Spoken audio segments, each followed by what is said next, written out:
Bueno, muy buenos días, bienvenidos a este comentario para la liturgia de la palabra para este día, con la bendición del Señor para ustedes y para cada una de sus familias.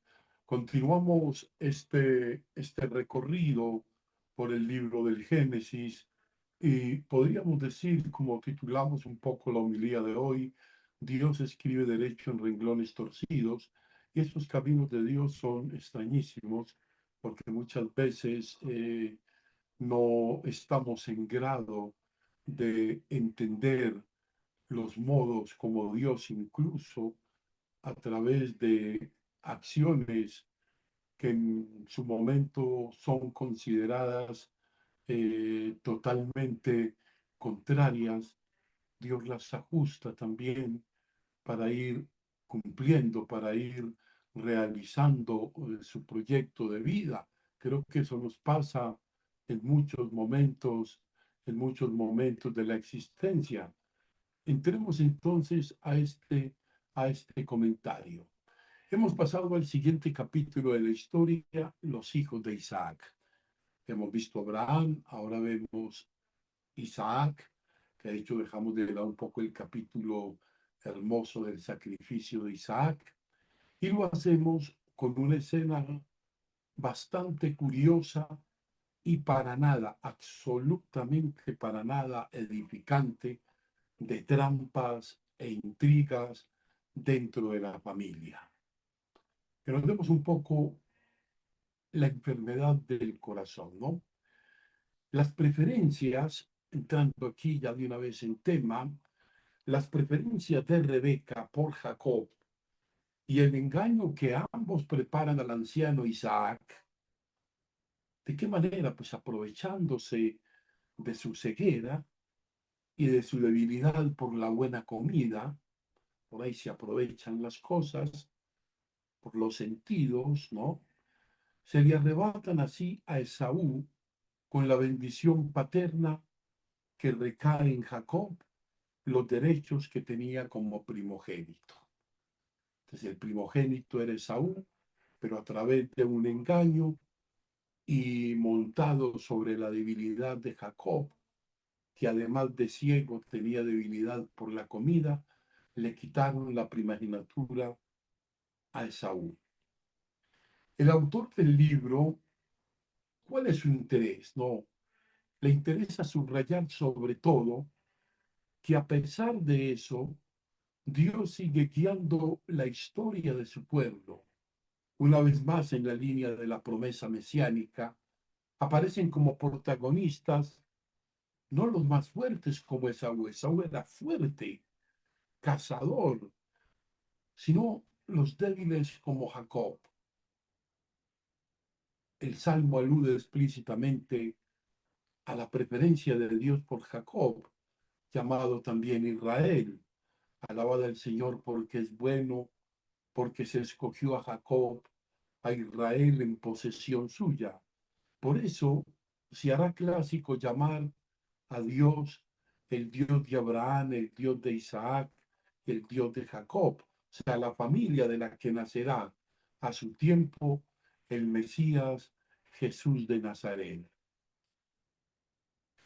Está claro, y lo decíamos en la introducción de esta reflexión, que Dios no actúa según unos criterios humanos, sino según su amor y su libertad. Recordemos, cuando Pablo reflexiona sobre la suerte del pueblo de Israel en la carta a los Romanos en el capítulo 9, recuerda que no todos los descendientes de Abraham son el verdadero Israel. Por ejemplo, los ismaelitas no lo son, a pesar de descender del primogénito de Abraham, ¿no? Ismael. Ni tampoco son iguales los hijos de Rebeca, porque ya antes de nacer, Dios preveía que el mayor Esaú serviría al menor Jacob. O sea, los ismaelitas no eran bien vistos por los israelitas y los edomitas descendientes de Esaú eran considerados como enemigos. O sea, Dios no actúa necesariamente según los criterios de las personas, sino que es libre en su amor y en su misericordia. ¿Cuántas veces elige como colaboradores a los más pobres y débiles según el mundo? Eligió Jesús como apóstoles a los que estaban preparados, a los más sabios, a los más prestigiosos en la sociedad de su tiempo? Esta es una buena pregunta. No escandalizó a los fariseos cuando llamó, por ejemplo, esta semana, el día de ayer, escuchábamos cuando llamó a Mateo, que era un publicano, que era un pecador, que era un cobrador de impuestos, que era una persona despreciada por el pueblo, ¿no? Esto, por una parte, nos debe hacer más humildes en la presencia de Dios, más respetuosos de sus planes y de sus elecciones. O sea, no esgrimiendo lo que nos parecen nuestros derechos y estando dispuestos a acoger la sorpresa de Dios. Por otra parte, no debemos escandalizarnos de la debilidad y hasta del pecado que existe entre nosotros. Por desgracia, la nada gloriosa historia de Isaac y Rebeca se repite, pensémoslo bien, continuamente. Engaños, desconfianzas, divisiones, y no pasa solo en el ambiente doméstico, dentro de la familia, sino también en las relaciones entre familias, en la comunidad eclesial, en el mismo tejido social encontramos todas estas falencias que destruyen y ponen en bancarrota las relaciones y siembran cizaña, odio, envidia, codicia. Pero Dios no cesa en sus propósitos. Dios tiene un propósito y ese propósito lo va cumpliendo. Incluso, fíjense ustedes en lo que veíamos hoy, incluso de las miserias humanas se sirve para guiarnos por la vida. ¿No puso Jesús los cimientos de su iglesia en los apóstoles, aun contando con la debilidad de Pedro, las ambiciones de los demás, los celos de Juan, la traición de Judas? No es que vayamos a imitar la trampa de Rebeca y de Jacob, pero tampoco hemos de escandalizarnos o desanimarnos al reconocer la debilidad o la de los demás o incluso de los pecados de esta comunidad de la que somos parte, de ese cuerpo de Cristo que es la iglesia. Es una iglesia peregrinante, ¿no? Es una iglesia en camino, lo recuerda también San Agustín, pero también es una iglesia purgante, es una iglesia en perfección permanente, ¿no? Creo que nos deja bastantes mensajes esta primera lectura. El Evangelio de hoy, en este pasaje, encontramos la polémica sobre el ayuno, que no deberíamos entenderla dirigida inmediatamente a esa práctica ascética de privarse de algo, de una comida, a esa finalidad de penitencia o austeridad, sino al ayuno como signo de espera del Señor, del Mesías. O sea, es una controversia que provocan los discípulos de Juan y que se refiere a si se acepta o no a Cristo como el enviado de Dios. Esto es bien interesante. Jesús se queja, se lamenta de que no le reconozcan y no quieran cambiar la vida. Y pone tres comparaciones. Él es el novio o el esposo y por tanto deberían estar todos de fiesta y no de luto o preparando algo que ya ha llegado. Eso también es bien importante, querida comunidad.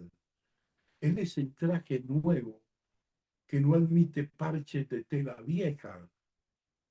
Él es el vino nuevo que se estropea si se pone en odres viejos. O sea, los seguidores de Juan el Bautista tenían que haber aprendido la lección, porque ya su maestro se llamaba a sí mismo el amigo del novio, recordemos en Juan 3:29, el amigo del novio.